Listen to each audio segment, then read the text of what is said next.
Jason says, if you had to do an entire local SEO strategy by hiring partner only, who would you use for each step? What if you couldn't use any of your own team? Just trying to get ideas of partners you believe in or how you think when trying to execute on a high level. If someone gave you 100K and said, let's smash this vertical and local, and you weren't using your own team, how would you go about making it happen? Who would you call? Why would you choose that partner, etc.? You know, I don't, that's a really good question, Jason. I would have to think on that. You know, the thing is, besides my partners who I haven't trained because they were all, you know, experts in their own right, regardless. When you say our own team, our team has been trained by me or by Marco or by Hernan or they've all been trained by us, right? So my point is, if I couldn't use my own team, what would I do? I'd hire a virtual assistant and train them, and then they'd be my team. Does that make sense? I mean, that's all we've done. Again, I didn't train Adam and Hernan and Marco and Chris. They're all my partners, so I didn't train them. So they are my partners, yes. But you're asking, like, what would I do if I didn't have my own team? I would still, just like I did with my own business, right? I was a solopreneur for several years, and then I learned how to finally outsource and start delegating work, and that's when I started building teams. And next thing you know, I hooked up with my partners here at Semantic Mastery, and we started building teams together. So I would probably have still taken that same approach. As far as, is there any other person in this industry that I would partner with specifically for local? I don't know. Again, I'd have to think about it. So yeah. What do you guys say? If I can chime in here real quick, there's like the partnerships are hard, right? There's kind of a weird thing that we have here in Semantic Mastery. I'm not afraid to say it because, you know, I've had some failed partnerships. Yeah, me too. So partnership is really, really hard. But with that said, I think that at some point you need to draw the line, Jason, as to if you want to get, like, here's the thing. If you want to get a partner that will help you smash a local marketplace, you will need to have the confidence that the guy could actually, you know, do it. So that takes time, that takes building, it takes a lot of networking.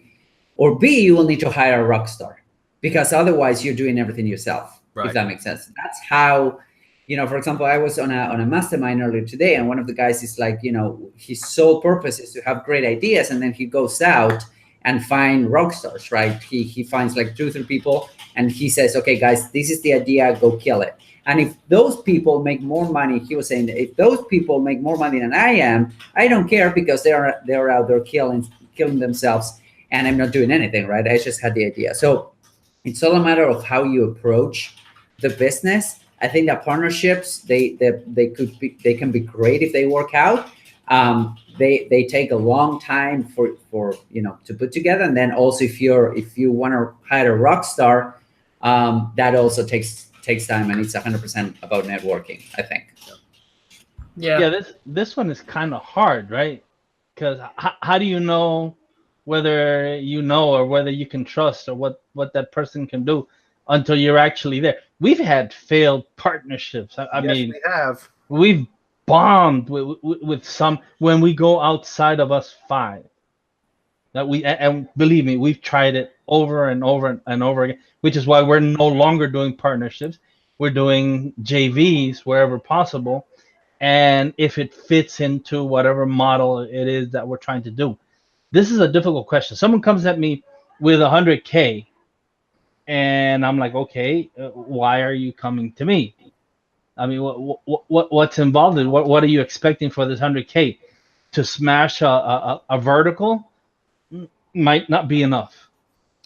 Yeah. It might take a bit more money than 100K. I know you just threw a number out there, but I mean, you have to gauge the expertise of the person, whether that, you know, check whether that person is ethical. Had we done our due diligence, I don't think the 5 of us would have ever met, because we would have found out before we paid for that mastermind that we shouldn't be paying for the mastermind we were paying for. Yeah, you're right. But then this would have never happened. We would have never met. Right. Yeah. I'd like the question. I'd like more time to think about it and come up with a really awesome answer. How do you smash a vertical local? Partnerships, of course, but yeah, building a team. team building. I'm going to take it. Go ahead. Okay. I was going to say, I'm going to take it a step back because I think, Marco, your insights on how to actually execute would be interesting to Jason and everyone else too. And I would take a step back and say that, Marco talked about the mastermind where we met. So did Hernan. And, Jason, it's one of those things where you want to be ready when the opportunity presents itself. If somebody comes to you and they have 100K in hand, now is not the time to find out how to build a team. And it's not that it can't be done, because this could be an excellent chance if this is a real scenario. But, sometimes,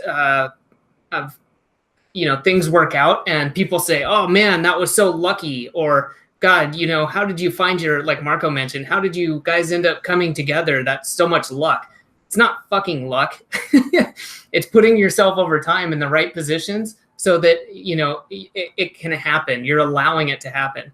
If not, none of us, if we just sat around, in the basement, fucking around on our computers all day, we never would have met each other. But we put ourselves in that position. And so there's two things here, like that, building a team, that's a skill you want to develop no matter what you're doing. And especially if you're trying to build a business, that is going to pay off. So start today if you haven't already. And then networking, I think as far as I know, each of us are part of some other groups outside of our own or some masterminds. And it's not about, sniping information or something like that. It's about having this connection of people and, these resources so we can quickly say, hey, I know someone who's an expert in X, Y, and Z outside of SEO or digital marketing, and have these resources to call on. Yeah. And, as Adam said, luck is when opportunity meets preparedness, right? Yeah. That's number one. And that's absolutely true. That's like, it's funny, but we did a interview with CT Fletcher several years ago now, but, he was talking about, everybody talked about my overnight success that took me 40 fucking years to build, and that's usually the case. We always hear about people that are incredibly successful, and it always sounds like it's an overnight success story, but typically it's because they've been, toiling away for years, honing their craft or their skill or whatever. And then, opportunity presented itself and they were ready, they were prepared. Right. And so that's what makes it look like an overnight success story. But as Adam just said, and there's a quote that I don't know if you guys heard me flipping, but I was flipping through the pages of my best self journal, because my best self journal, there's a daily quote. And one of them that I just saw a couple of days ago was from Mark Twain. It says, the secret of getting ahead is getting started. Right. And so that's just the case. Like if you haven't started building a team yet, start today. Like that. Honestly, there's another cliche, I guess, or saying that can be thought of like as glass half empty or glass half full. And that is, a year from today, you will have wished you started today, right? A year from now, you will have wished you started today. Or the other way to look at that, a year from now, you will be glad that you started today, right? So it's up to you as to how you want to do that. As far as the partnership thing, I totally agree with what Marco and what Hernan said as well. I've been an entrepreneur since I was a teenager. I'm not kidding. I even had businesses before I was a legal adult, and I've had multiple partnerships, and every single one of them has failed, except for my partnership with Semantic Mastery, my partners here at Semantic Mastery. That's the honest to God's truth. Like every partnership has failed except for this one. So I would recommend, if you were going to do partnering, that first of all, you have some very, very clear, expectations and what the roles and responsibilities are for each partner. Make sure all that shit is set out ahead of time, because otherwise resentment can build very, very quickly. Trust me, we know. But make sure that again, that's the other thing. Like, if you were going to partner with somebody, the way I look at it nowadays, guys, and I mean this, even though I'm coming from a technical background and doing SEO and doing all the fulfillment and execution of everything, right? I'm telling you, if I had to start all over, I would focus my energy entirely on prospecting and sales and building teams and that kind of stuff, and hiring out professionals to do the work, because the money is made in the sale, not in the fulfillment, right? And so learning how to do all this technical stuff is great if you want, if you're curious, but honestly, you're not going to make money learning how to do SEO unless you can learn how to sell it too, or partner with somebody that sells it for you. So if I was going to start all over, I would focus more on the prospecting and sales side and the team building and scaling part of the business, the higher level stuff, and I would hire out the technical fulfillment, right? But you could do it the other way. If you want to be the technical person and do the fulfillment work, if that's what, you know, gets you excited, then hire a salesperson or partner with somebody that will do that part of the business. Because honestly, it's very rare to find people in this industry that are good at both. They do exist, but it's rare, right? It's rare that somebody's really good at the technical side of digital marketing fulfillment and also really good at prospecting and sales and managing a team and building, you know, like it's very rare to see that.